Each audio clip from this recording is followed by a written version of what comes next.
ಏನಿಲ್ಲ, ಎಲ್ಲಿ ಕಟ್ಸ್ಕೋಬೇಡ, ನಿನ್ ಪರೀಕ್ಷೆ ಪಾಸ್ ಆಗೈತಿ, ಮುಂದೆ ಇನ್ನೊಂದ್ ತಿಂಗಳ ಲಿಸ್ಟ್ ಬರ್ತೈತಿ, 2 ನಂಬರ್ ಮಗನ ನಿನ್ ಹೆಸರದೈತಿ, ಸುಮ್ ಮನೆಗೆ ಹೋಗ್ಬಿಡು ಹೊಳ್ಳಿ ಅಂದ್ಬಿಟ್ಟು. ಸುಮ್ ಹೊಳ್ಬಿಡು. ಇಲ್ಲೇ ಗುರುವಿನ ಸೇವಾ ಮಾಡಿದ್ರೆ ಇಂತ ಹೊಳ್ಳಿ ಹೋಗ್ಬಿಟ್ಟ. ಮುಂದ್ ಒಂದ್ ತಿಂಗಳಲ್ಲಿ ಲಿಸ್ಟ್ ಹಚ್ಚಿಬಿಟ್ರು ಬೋರ್ಡ್ಗೆ. ಹೋಗಿ ನೋಡ್ತಾನ ಗುರು ರಾಯಲಿಂಗೇಶ್ವರ ಹೇಳ್ದಂಗ 2 ನಂಬರ್ ಹೆಸರಿಲ್ಲ. ಈ ಸತ್ಯ ಸಂಘದೊಳಗ ಅಂತ ಶಕ್ತಿ ಅಡಿಗದ. ಭಗವಂತನ ಮೇಲೆ ನಾವು ಶ್ರದ್ಧಾ ಇರ್ತೀವಿ ಅಂದ್ರ, ಭಗವಂತನ ಮೇಲೆ ನಾವು ನಂಬಿಕೆ ಇರ್ತೀವಿ ಅಂದ್ರ, ನಂಬಿದ ದೇವರು ನಮ್ಮನ್ನ ಕೈ ಬಿಡುದಿಲ್ಲ.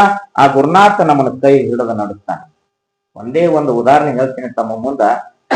ಧ್ಯಾನ ಮಾಡುವಲ್ಲಿ, ಒಂದು ಭಕ್ತಿ ಮಾಡುವಲ್ಲಿ, ಒಂದು ಶ್ರದ್ಧಾ ಇಡುವಲ್ಲಿ ಅಂತ ಶಕ್ತಿ ಅದ ಅಂತಂದ್ರ ಸಾಕ್ಷಾತ್ ಕೊಟ್ಟಿರ್ತಕ್ಕಂಥ ಸಮರ್ಥ ಸದ್ಗುರು ರಾಯಲಿಂಗೇಶ್ವರರು ಬೆಳಗಾವಿ ಜಿಲ್ಲಾ ಅಥಣಿ ತಾಲೂಕು ಕಕ್ಕಮರಿ ಒಳಗ ಅವಾಗ ತುಂಬ ಪತ್ರ ಸಡ್ಡಿತ್ತು.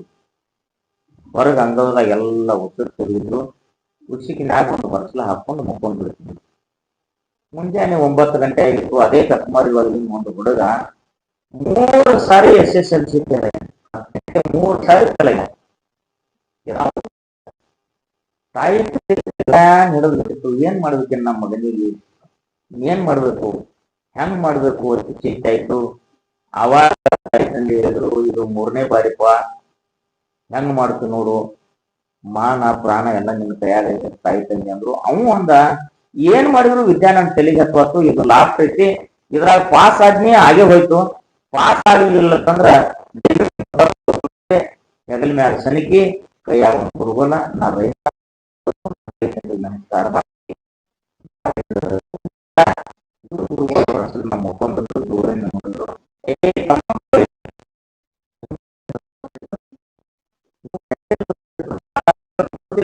ಗುರುವಿನ ಮುಖಾಂತರ ಮುಂಚಿತವಾಗಿ ಗೊತ್ತಾಗ್ತದೆ.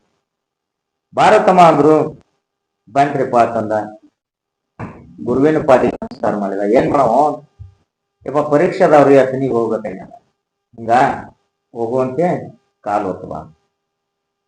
ಆಯ್ತ್ರಿಯಪ್ಪ ಅಂದ. ಗುರುವಿನ ಮಾತು ಮೇರೋದು ಹೆಂಗ, ಕಾಲು ಒತ್ಕೋತ ನೆತ್ತು ಬಿಟ್ಟ. ವರ್ಷದ ನಾ ಗುರುಗಳು ಮುಕ್ಕೊಂಡಾರ, ಇವ್ ಕಾಲು ಒತ್ಕೋತ ನೆತ್ತು ಬಿಟ್ಟ.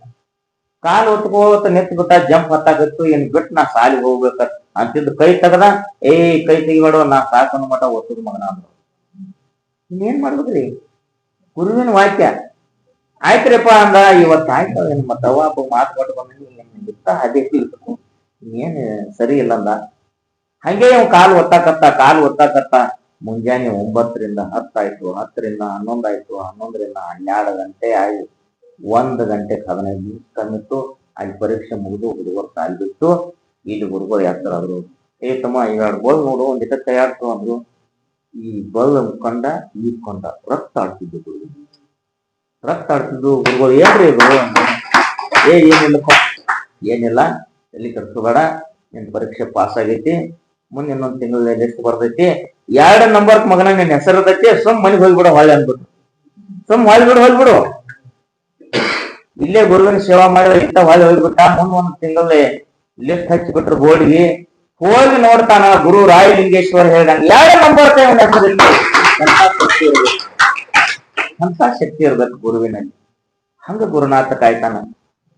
ದೇವರಾಗ್ಲಿ ಗುರು ಆಗ್ಲಿ ನಿಮ್ಮ ಸಲುವಾಗಿ ಅವ ಮಾಡ್ಲಾರ್ದ ಕೆಲಸ